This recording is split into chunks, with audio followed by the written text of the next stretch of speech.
normal and abnormal grief reaction. Okay, next slide. Okay, and this is basically the outline for our presentation of this tutorial. First, we'll be discussing about the normal grief, abnormal grief management, and also extras. Next. Next. Okay, first, before we go into detail, let's look up upon the meaning of the terms that will be used repeatedly along this presentation. Okay, first is grief. Grief is basically a subjective feeling that precipitated by the death of a loved one, or we can say that it is emotion, sensation that accompany the loss of someone or something that is very dear to us or to you all. Next, it may be sorrow or other emotion that have both psycho and physical consequences to one's. Next is mourning. Mourning basically it is a behavioral manifestation of grief, or it is the ritual. For example, if we can see if a Muslim died, we can some people may do tahlil for 7 days, 40 days. Like that. Okay, and last but not least, if bereavement, which is the state of being deprived, or refers to being in the state of mourning. Okay, for the duration of grief, actually there is no specific time because it depends on one's culture and societies. And the intensity and duration is determined by multiple factors such as the pre-existing pre-morbid personality, the support from others, resources, one's spirituality, one's culture, the type of loss, either it is sudden or gradual, the relationship with the person. And normally, the grief is considered normal when it's within 6 to 12 months. Okay, next.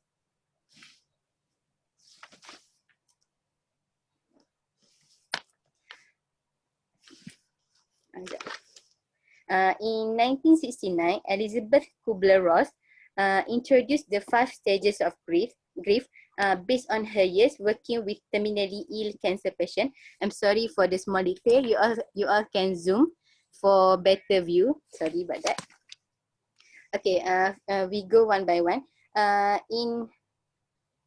During BMS time, we used to remember this with the mnemonic of DAPDA, which is the denial, anger, beginning, depression, also acceptance. Okay, first, which is the denial. It is at this time, patient might first know the diagnosis or heard about the loss. Heard about the loss. So at this time, patient may be confused and trying to avoid the diagnosis and avoid receiving the fate of that someone dear to them has lost. They may be shocked. For this, at this time, some may never pass beyond this stage.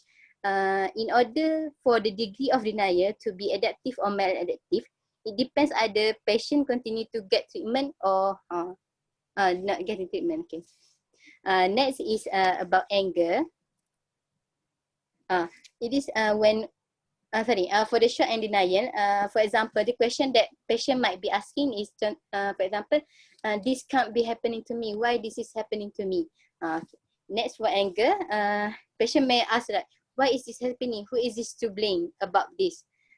Patient may be frustrated, irritable, angry at the fate of being ill.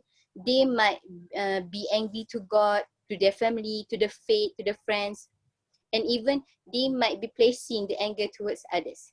Next is bargaining. Bargaining is when patient attempt to negotiate with either physician, gods, or friends in return for the cure for the disease, to get back the person that they lost. They even promise to fulfill any pledges. For example, I promise to God I will go to masjid every day, so please give me the health back.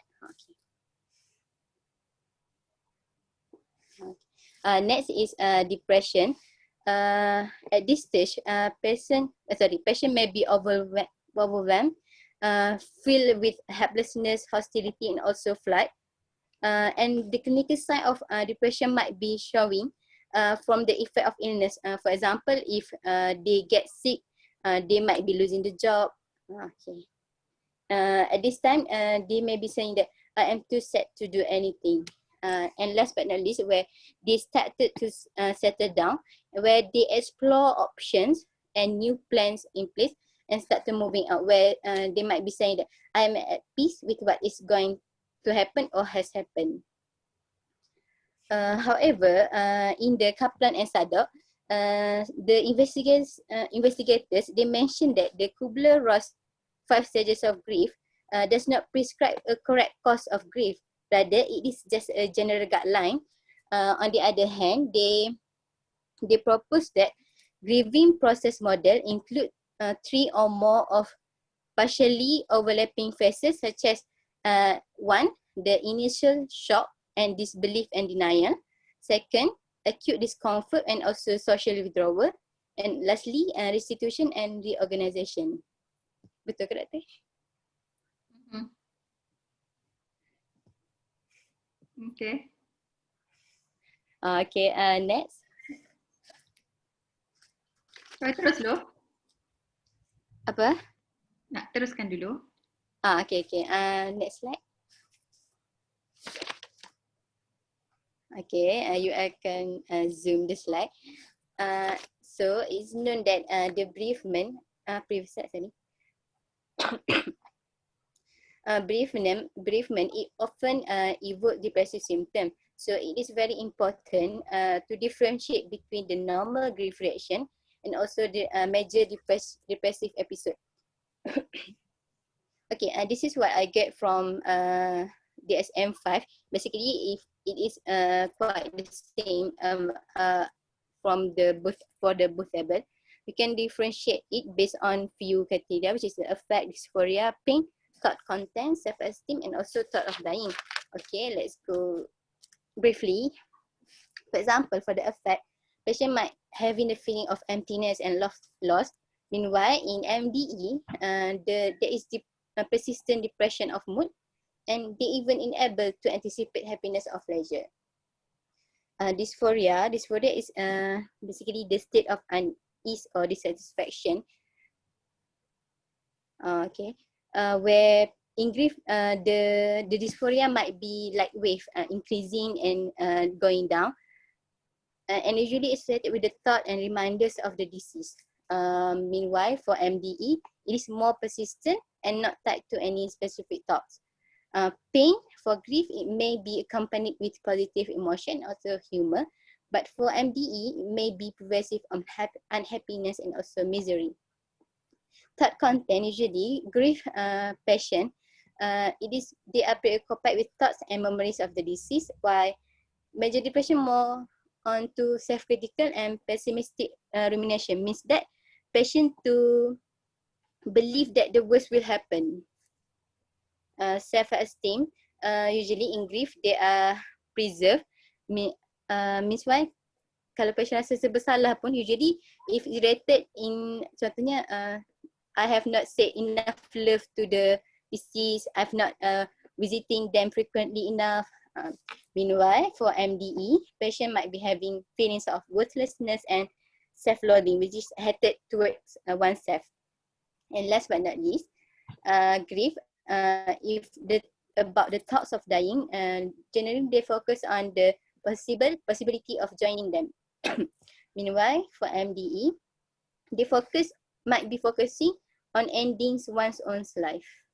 Okay, that's all for me. Proceed to my colleague. How about hallucination? Sorry, Doktor. Hallucination. Grief boleh ada hallucination? Pseudo, maybe. Explain?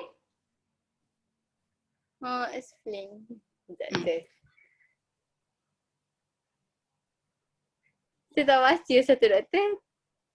Kalau pakcik tu cakap, okay, the wife passed away 2 weeks ago, and then the pakcik kata, dengar makcik masak kat dapur.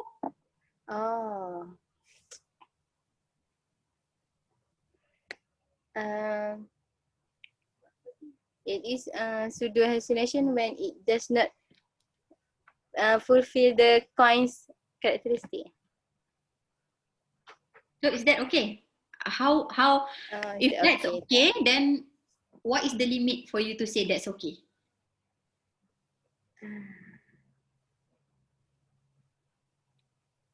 Ke kawan-kawan nak membantu?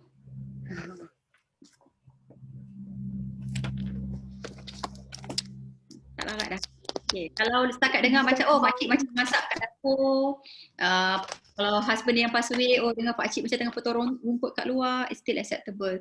But then if like macam semalam pakcik nampak makcik, lepas tu kita orang borak-borak macam biasa, that is not acceptable lah, kan?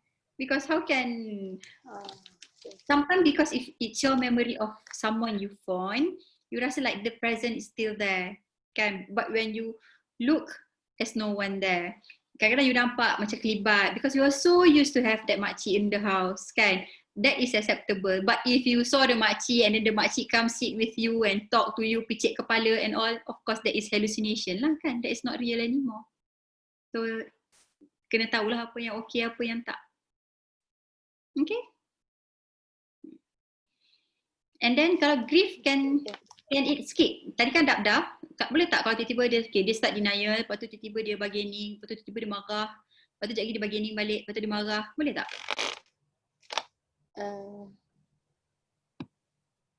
Should be boleh. Sebab perasaan dia tu like wave.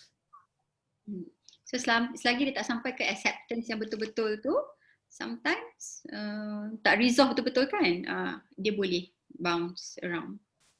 Depends on personality juga. Some people, if like premorbid dia memang jenis yang quite angry, maybe the anger phase lagi lama. Kalau jenis yang orang tak banyak bercakap, sedih, senyap, simpan, mungkin dia punya depressed phase lagi lama. Kan? Depends lah pada orang tu. Okay. Thank you, Doktor. Okay, no problem. Next. Assalamualaikum. Boleh dengar tak? Boleh. Okay, so I'll proceed to abnormal grief. So, abnormal grief defined as grief reaction that is very intense, prolonged, delayed, or absent, or where symptoms outside normal range are seen, just like Jia has mentioned before, the phases of grief. And then it is characterized by preoccupation with feeling of worthlessness, excessive guilt, marked slowing of thoughts and movement, prolonged period of not being function normally, thoughts of death, and also hallucinatory experiences other than image or voices of the deceased, just like Dr. explained before. Okay.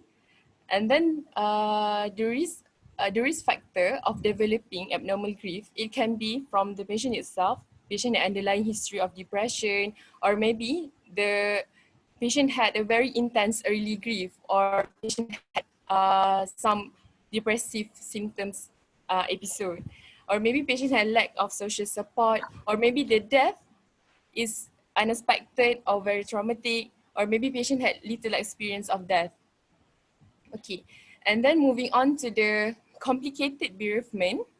Okay, complicated bereavement is it is examples of abnormal grief, and under the complicated bereavement, there are a lot of examples of the abnormal grief, such as atypical, distorted, unresolved, and many more. However, these three patterns of complicated bereavement, just like shown in the slide, even though it's not included in the DSM-5, but they are descriptive syndrome that, if present, may be prodromata of MDD, major depression disorder. So the first one is chronic grief. Chronic grief is the most common type of abnormal grief, and often highlighted by bitterness of the dead, bitterness and idealization of the dead person. And it is most likely to occur when the relationship between the bereaved and the deceased had been extremely close, ambivalent, or dependent. As for the hypertrophic grief, it is most often seen when the death was unexpected or sudden, and usually the bereavement reaction are extraordinary intense where the custom coping mechanism are no longer effective. And this type of grief can actually lead to disruption of family stability and frequently take a long-term course. And then delayed grief. Delayed grief is when the grief is absent at the time that we are normally expecting to see the grief or the sign or symptom of acute mourning. Okay. And then the last one is traumatic grief. Traumatic grief is actually refers to combination of chronic grief and also hypertrophic grief, in which it is characterized by recurrent intense pangs of grief with persistent yearning, pining, and longing for the deceased.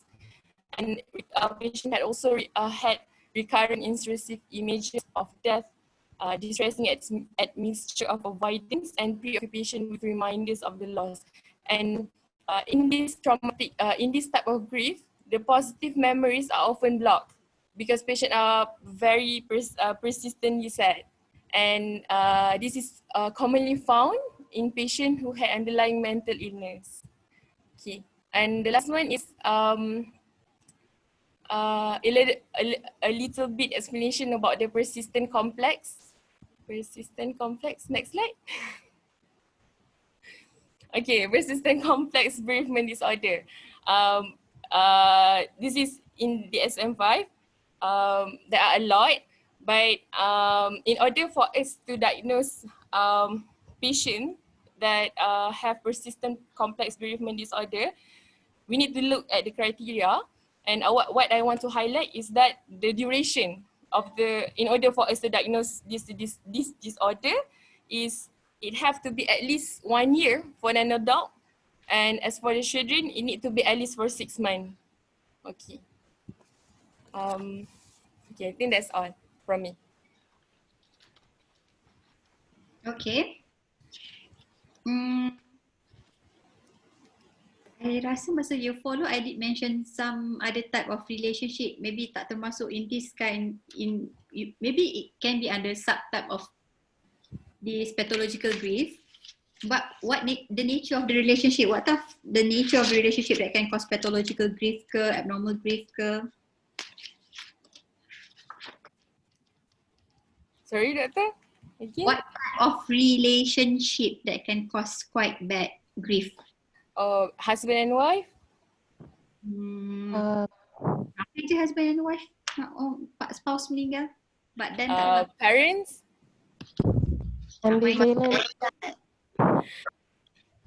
Ambivalent relationships, doctor? Okay. Unacknowledged relationship. Okay, that seorang kata ambivalent, another one? Unacknowledged. Okay. Kalau unacknowledged maksud dia? Cinta berat sebelah. Bukan, it's like hidden relationship. I will explain after this. There's an extra topics. Extra topik apa lagi satu? I thought dah habis. Okay, anyway, I thought that's treatment. Topic is disenfranchised grief. Oh, okay. Okay, why not we go to that one and then, okay. Dan tadi Nadia cakap ambivalent. Okay, we'll get back to that. Okay. I ingatkan dah habis, sorry. Okay, so I'll explain my part first, then I'll go back to Azri for the treatment. Okay. Tak apa, treatment I just bagi tahu. Treatment dia, okay, you have the biopsychosocial and all, but then the main keyword is grief work. Basically, we just help the patient to go through the grief process. You're welcome, Azri. Okay. So let me just start. The first one is because we're running out of time, so I'll just go past this very quickly. Okay, what is your opinion about a person died due to drug abuse and their family mourn over it? A mother grieved on his son's death that died due to COVID-19 after coming back from a pandemic area and neglected social distancing. A person experienced the death of their partner or spouse, but they're told that they can't grieve because they have to be there for their child or children. A person has an abortion or their partner has one and others don't want to hear about their loss. So all of this very related to very related to a topic which is not much, not much discussed among the psychologists, but I came across with this topic saying called disenfranchised grief. So, any one of you have heard about disenfranchised grief before? No. No. All right. So what it is, disenfranchised grief is the grief that persons experience when they incur a loss that is not or cannot be openly acknowledged, publicly mourned, or socially supported. So this type of concept has been proposed since 1984 by Kenneth Doka. He is a specialist in gerontology. He wrote like several journals talking about death and dying, about the grief, about how bereavement should happen, and what are the abnormals bereavement and grief. So the concept, first we need to know what is disenfranchised. Disenfranchised means that we deprive someone from their rights. So like for example, first we go to the types of disenfranchised grief. There are 4 types of disenfranchised grief. The first one is death that shouldn't be mourned, death those who suffered, the stigmatized death, and non-death matter. So in a simpler word, grief, disenfranchised grief means that grief that the griever cannot publicly mourn or cannot publicly show their sadness due to the stigmatization of people and due to words that people say that it is irrelevant and it is not openly acknowledged by the citizenship or by the civilization that caused them to suppress their grief. Back in history, back in Middle Ages era, back in Italy, where there is a massive shift in cultural rules about grieving, especially in men, because as we can relate in Malaysia as well, it is very common to see that people stigmatize that all men can't have emotions, they can't cry, they can't grieve about something. But why do we need to dictate that each gender should act like this? So Doka said that Doka have a webinar discussing about disenfranchised grief back in 29th April 2020 recently. So they said that it is very relatable that this kind of civilization right now, they dictates people's action. Like for example, death shouldn't be mourned. I'll give you one example. It's a relationship, is between a relationship that is misunderstood or being shameful. A very, very simple example. Just imagine you have a 5-year-old cat that you cherish much, you love, and you take care of the cats for 5 years, and suddenly the cat died due to accident. But you will feel sad and you will grieve about it. But when other people keep on saying that it's just a cat, so why should you feel sad, and why should you feel like very affected by the death? You can just buy a new cat, and that's a new cat and a new pet and a new life that you can lead. But to that person, to the griever, they don't really show their emotion. They can't really discuss about the sadness. So they have a distorted mourning period or distorted grieving period. So other examples that like in relation to doctor's question just now, what kind of relationship? It's what Nadia said just now. It's like ambivalent relationship. It's like an acknowledged relationship, a relationship that they want to hide from others. Like they have a secret spouse that they don't really publicly expose to others, but out of sudden that spouse passed away, and they can't really be sad about it because no one knows about the relationship. So they don't have a proper support systems, and they don't have the proper grief. Okay, for the second type, death those who suffered, it is like expected death. Okay, Just hold on. imagine, yes. Because you were talking about the spouse, yang secret spouse tadi, alalang. So the ambivalent one will be like the first wife yang mourn tu. Yeah, because she's grieving the husband's dead, and then suddenly there's another woman comes in, and then she just got to know that the husband actually having another wife. So the ambivalent punya grief, punya feeling tu will be the first wife punya condition. You are talking about the second wife yang tadi tu kata it shouldn't be mourned sebab nobody knows about the relationship. But then the first wife, kalau got to know about the second wife, baru dapat tahu after the husband died, then that will be the ambivalent. I love this guy, but currently you are dead, and I cannot do much. I have this anger. Where should I put this anger? Because now only I know that you are married to someone else and everything, or betrayal. So that's also can cause. Yeah, so that's when yang macam tadi Nadia cakap the ambivalent, macam tu lah lebih kurang. Or macam bapa yang abuse anak, tapi in at the old age anak kena jaga bapa. That's the ambivalent part, love hate. Okay. Okay. Okay, for the second one is death that those who suffered. Like for example, you have a grandmother and she is chronically ill and she was in ICU or intubated for a very long time, and out of sudden she passed away. So obviously you have a blood tie relationship towards the passers, but all of the people surrounding keep on saying that you should be thankful that your grandmother has died, because she's not suffering anymore. So instead of being sad, they are kind of confused with what kind of emotion that they should portray, whether sad or be thankful that the hardship has been taken away from the grandmother. So the third one is stigmatized death. Stigmatized death is the simplest example is when a mother has a child who is a drug addict. So the drug addict passed away due to overdose. So as a mother, you still need to grieve and mourn about the passing of your child. But people keep on telling her that memang patut pun anak kau mati because they take drugs. So that kind of situation makes the mother feel suppressed of emotions. So they can lead to depression later on, and it can lead to persistent bereavement disorder.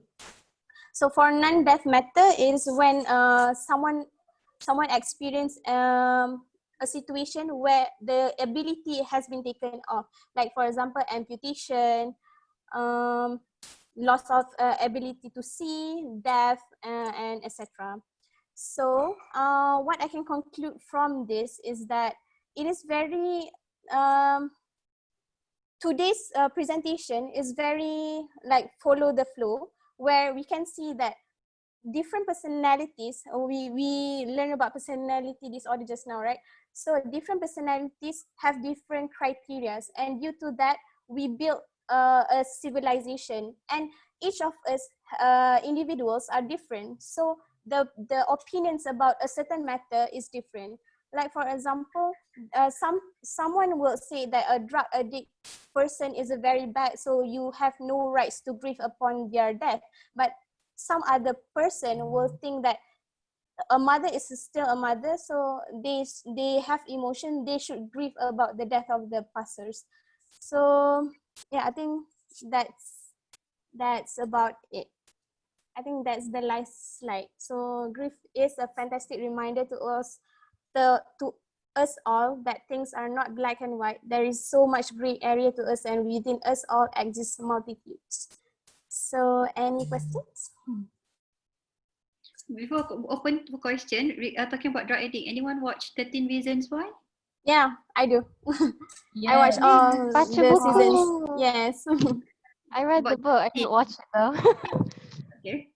Kan, macam drug addict Justin kan, you can feel for him. You can see that he become a drug addict not because he wants to become a drug addict. He comes from the background family. Memang mak dia pun drug addict, mak dia even ni. And then after what happened to dia punya girlfriend, he was somehow allowed. Dia bukan allow, tapi dia mengalaukan secara subconscious apa benda. Dia punya best friend rape dia punya girlfriend, and then he run away, dia become drug addict because of need drugs. Dia jadi sex worker for a while, and then dia dapat AIDS and all kan. Sorry, spoiler alert. Oh my god, sorry. I just untuk Oh my god. Kita tengok yang tu. only for Justin. Uh, Sorry, lupa pula.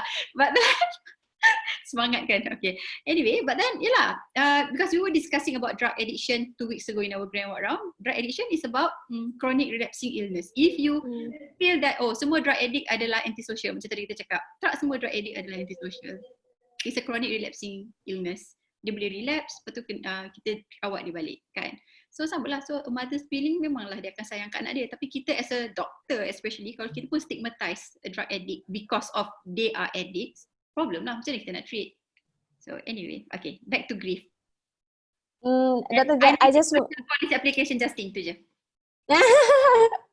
Doctor, I just want to add something because this person who really emphasized about this enfranchised grief is still alive. So he has been talking about this enfranchised grief since 1884. So he did a webinar recently back in April 29th, 2020.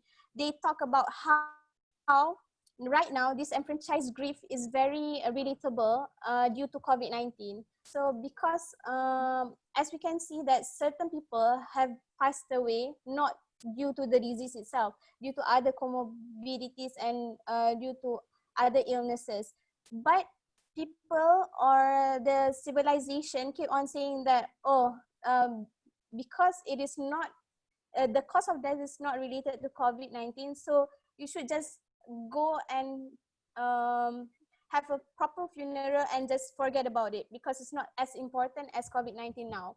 So which is wrong, and that's why I came across with this statement of this enfranchised grief, and it's very loudly talked about in social media now. So that's it. I think you are the first presenter yang talk about this topic in the grief punya ni lah. It is there. I think just like anticipatory grief, it's there, but it's not a main thing in grief. But if you understand there are other issues regarding grief, it will be good, kan? Especially lah macam benda-benda macam ni, pets. I know that there are people yang pets mati and then kata, alah kucing je kot. If you understand that for the person, the pet is like family members, you won't be saying that. Kan? Sometimes orang tak ada anak ke, itulah anak dia, kan? And then you will say, alah, kucing je kot. Because people don't understand. And then the person pun macam, alah, maybe kot, aku yang lebih-lebih. But then, because of the pressure, that's why lah orang tu rasa macam tu. So, yeah, thank you for sharing that. You're welcome, Doctor. Thank you so much. No problem. So I think that's the end of our session today. Great. Wow. Okay, thank you guys for bersabar sampai sekarang. I kalau boleh tak nak buat tiga kelas straight, tapi because of crowded sangat with the year 4, year 5 and then nanti akan year 1 sekali and then the postgraduate punya exam pun coming and all, so I have to do this. I'm so sorry. Hopefully it's beneficial. Kalau ada apa-apa boleh PM tepi lah. Any question ke apa ke? Okay. Any last question? Tak ada dah? Penat dah semua. Okay. Okay. Thank you sebab bersabar.